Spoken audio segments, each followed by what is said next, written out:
Hello guys, so today I'm going to show you exactly how to get more health bar on your Lego Fortnite game.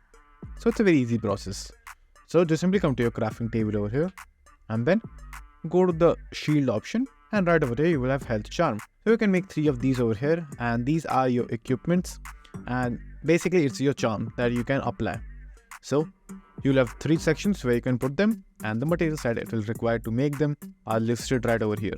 So silk thread are usually made from bones and spider web. So you can get the spider web by killing the spiders that are attacking you from the grass.